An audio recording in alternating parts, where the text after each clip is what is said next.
ਸਤਿ ਸ਼੍ਰੀ ਅਕਾਲ ਬੱਚਿਓ, ਮੈਂ ਮਮਤਾ ਖੁਰਾਨਾ ਇੱਕ ਵਾਰੀ ਫਿਰ ਤੁਹਾਡਾ 7ਵੀਂ ਦੀ ਪੰਜਾਬੀ ਦੀ ਜਮਾਤ ਵਿੱਚ ਸਵਾਗਤ ਕਰਦੀ ਹਾਂ। ਤੇ ਅੱਜ ਤੋਂ ਅਸੀਂ ਇੱਕ ਵਾਰੀ ਫਿਰ ਆਨਲਾਈਨ ਕਲਾਸਿਸ ਜੋ ਹੈ ਸ਼ੁਰੂ ਕਰਨ ਜਾ ਰਹੇ ਹਾਂ। ਕੋਵਿਡ-19 ਦੀ ਵਜ੍ਹਾ ਤੋਂ ਇੱਕ ਵਾਰੀ ਫਿਰ ਤੁਹਾਡੀ ਜੋ ਹੈ ਆਨਲਾਈਨ ਕਲਾਸਿਸ ਸ਼ੁਰੂ ਹੋ ਗਈਆਂ ਨੇ। ਤਾਂ ਅੱਜ ਤੋਂ ਅਸੀਂ ਆਨਲਾਈਨ ਕਲਾਸ ਸ਼ੁਰੂ ਕਰ ਰਹੇ ਹਾਂ ਆਪਣੀ, ਤੇ ਨਾਲ ਹੀ ਆਪਾਂ ਬੁੱਕ ਨੂੰ ਇੰਟਰੋਡਿਊਸ ਕਰਦੇ ਹਾਂ। ਇਹ ਤੁਹਾਡੀ ਬੁੱਕ ਹੈ, ਦੇਖੋ 7th ਕਲਾਸ ਦੀ। ਨਾਮ ਸੇਮ ਹੈ ਕਰੂੰਬਲਾ, बट नंबर चेंज हो गया है। 7th क्लास की बुक का 6 नंबर है, तो इत्थे 7 नंबर देख के ना लियो अपनी बुक। 6 नंबर बुक जो है 7th क्लास ਲਈ है, लेकिन जो ग्रामर की बुक है उसके ऊपर नंबर सही है, उसके ऊपर नंबर 7 ही है। और ग्रामर की बुक का नाम है ज्ञान सरोवर। ठीक है, 2 बुक्स ने तुहाडियां। सब तो पहला असी लिटरेचर वाली बुक पढ़ांगे जिसका नाम है करੂੰਬਲਾ। ठीक है, ये तुहाडा जो है बुक का फ्रंट पेज है। उस तो बाद असी इंडैक्स वाले पेज से आते हाँ, सैकेंड पेज से कंटेंट जो जिन्हों कहते हो तुसी तत्करा पंजाबी विच कहते हैं। तत्करा इस दे विच देखो 22 लैसन ने टोटल। तो 22 विचों असी फर्स्ट टर्म दे विच 11 लैसन करांगे, जिस दे विचों पहला लैसन है नहीं रीसां मेरे देश दियां, जो कि कविता है और जिसनों अज असी पढ़ांगे। ठीक है, साड़ी पहली जो कविता है नहीं रीसां मेरे देश दियां, ये कविता लिखी है गुरदयाल रोशन ने। और इस दे विच उसने अपने देश की जो है हर एक चीज़ की सिफत की है। आओ पहली कविता पढ़िए, नहीं रीसां मेरे देश दियां, जिसका कवि है गुरदयाल रोशन।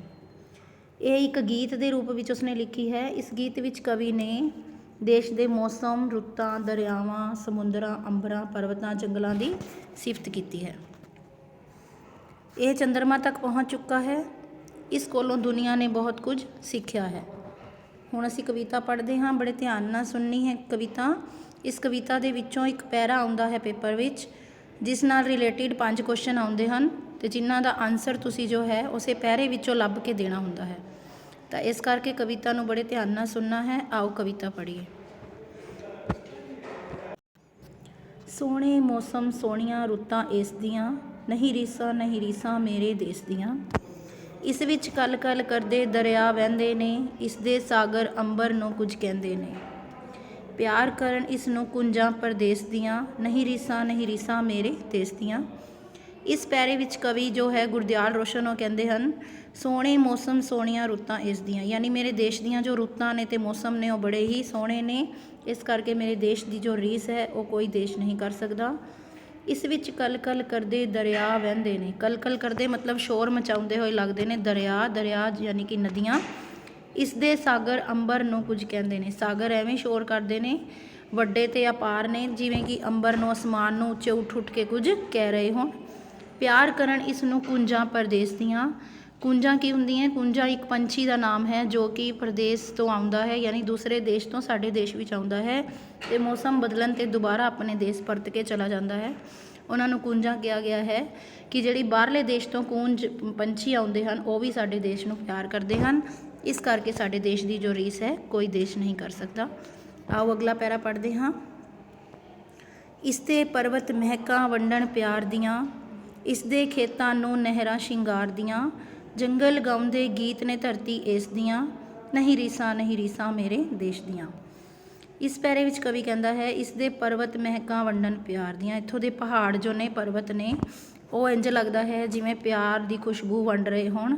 और इत्थों दे जो खेत ने उन्होंने नहरां शिंगार दियां ने, मतलब कि नहरां नाल जो है खेतों की सिंचाई की जाती है, तो जिस नाल खेतों में रंग बिरंगी फसल उगती है, तो इस करके उन्होंने शिंगारदियां कहा गया है, शिंगार करदियां ने नहरां।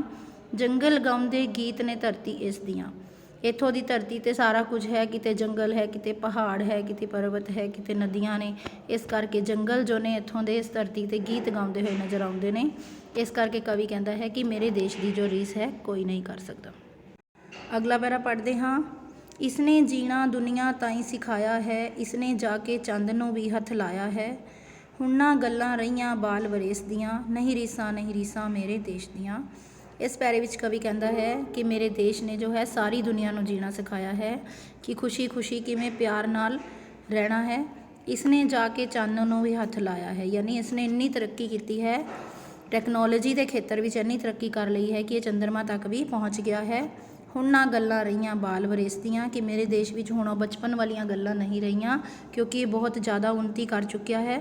ਇਸ ਕਰਕੇ ਮੇਰੇ ਦੇਸ਼ ਦੀ ਜੋ ਰੀਸ ਹੈ ਉਹ ਕੋਈ ਨਹੀਂ ਕਰ ਸਕਦਾ। ਅਗਲਾ ਪੈਰਾ, ਲੱਖ ਵਾਰੀ ਇਸ ਦੇਸ਼ ਤੋਂ ਵਾਰੀ ਜਾਵਾਂ ਮੈਂ, ਇਸ ਅੱਗੇ ਲੱਖ ਵਾਰੀ ਸੀਸ ਝੁਕਾਵਾਂ ਮੈਂ, ਦੁਨੀਆ ਕਰਦੀ ਗੱਲਾਂ ਇਸ ਦੇ ਵੇਸ ਦੀਆਂ, ਨਹੀਂ ਰੀਸਾਂ ਮੇਰੇ ਦੇਸ਼ ਦੀਆਂ।